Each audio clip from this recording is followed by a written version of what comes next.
Hello all, welcome back to Current Affairs Hitlist series. I'm Guna Mathivanan from Officers IAS Academy. In this video, we are going to discuss our next hitlist topic, that is regarding Chandrayaan. Friends, before understanding about this Chandrayaan mission, let's try to understand some basics about moon. Okay, we'll see about moon. Friends, we all know moon is the natural satellite of Earth. Before that, what is a satellite? Satellite is an object which will come around a bigger object. Satellite is an object which will come around a bigger object. It can be a man-made satellite or a natural satellite. Moon is the natural satellite of our Earth. Earth has only one natural satellite, that is Moon. Alright, so we have Earth.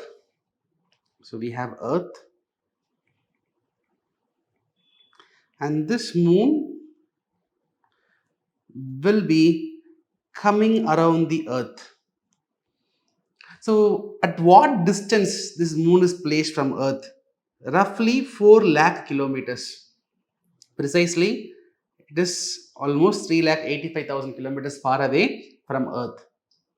And this moon takes 28 days to come around our Earth. This moon, it will take 28 days to complete one orbit. It will take 28 days.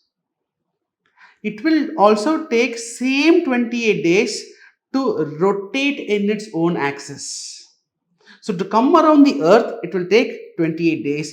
To rotate in its own axis, it will take 28 days. For example, Earth to come around the Sun, it will take 365 days. Earth to come around the Sun, it will take 365 and a quarter a day. But Sun to rotate in its own axis, it will take only 24 hours. Right? In 24 hours, Earth can rotate in its own axis. But if you take Moon to come around the Earth, it will take 28 days. And to rotate itself in its own axis, it will take same 28 days. This position is called as tidal locking. This position is called as tidal locked. The Moon is tidal locked with respect to Earth. To come around the Earth, it takes 28 days. To rotate itself, it will take 28 days. So because of this tidal locking, we are able to see only one side of the moon. You can see only one side of the moon. From Earth, we will be in a position to see only one side of the moon. See, look at this image. Right? So let's take, now we will divide this. This is Earth. And here we have the moon. Right? I'm dividing the moon into two halves. So from Earth, we can see only this particular side. Right? The other side, I'm just making it as the dark side. I'm referring it as the dark side. Okay. So from the Earth, we can look into the nearer side. Right? This dark side, I'm referring it as far side. This dark side, I'm referring it as far side. And this lightly shaded side, which I'm referring it as near side. So from Earth, we can only see the near side of the moon. We can only see the near side. You cannot see the far side. From standing on Earth, we can see only one side of the moon. Put it simply. Why such thing happens, sir? Because the position of moon is tidally locked with Earth.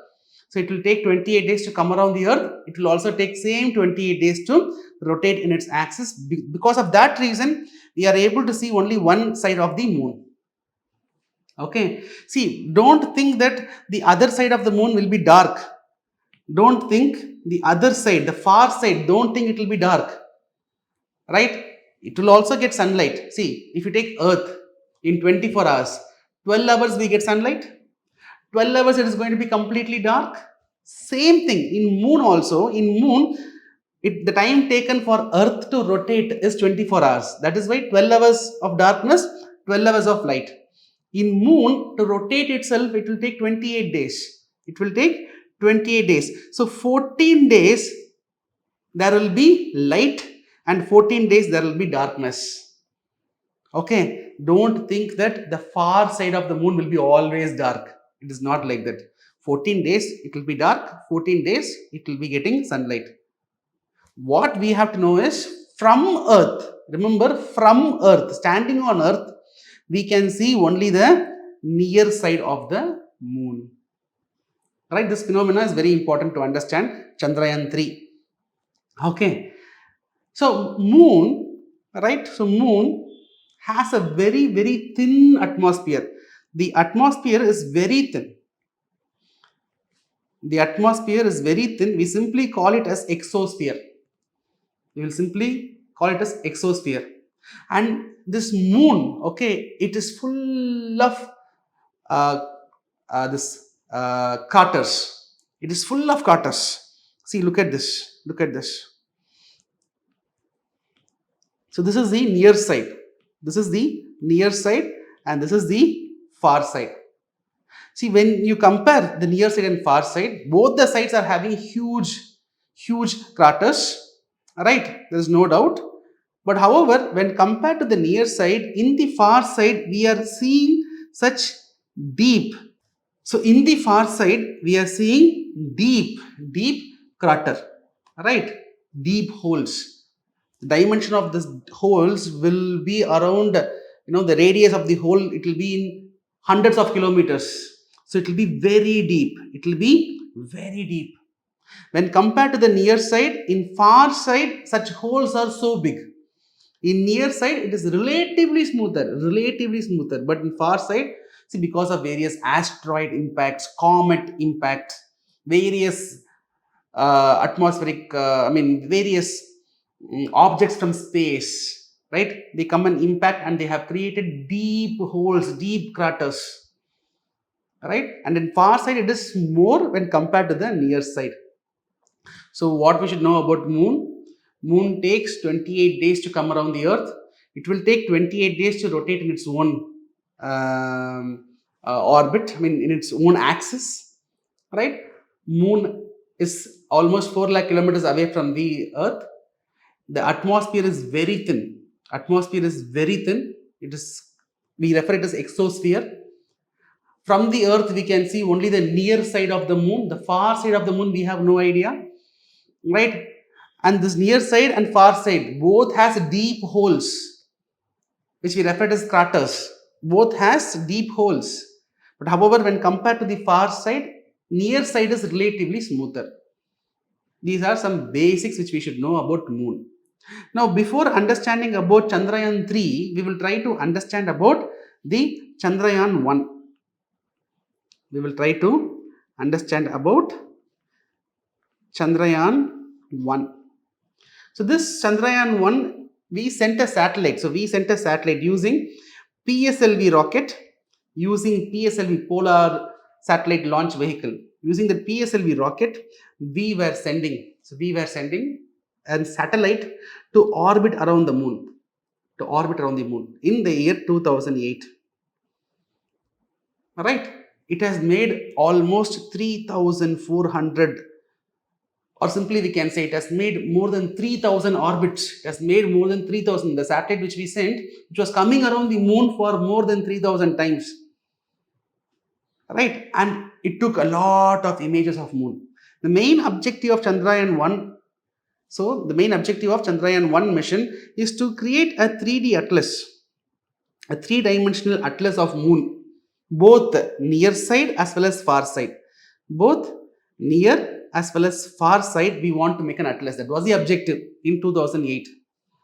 And also understand the mineral composition, chemical composition in the surface of the moon. That was the idea with the help of the satellite.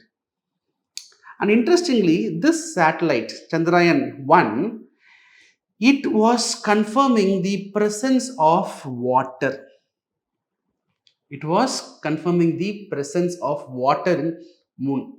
That is very interesting. That was creating so much of discussions, interest to understand the phenomena how moon contains water, because the problem is, I said the moon atmosphere is very thin.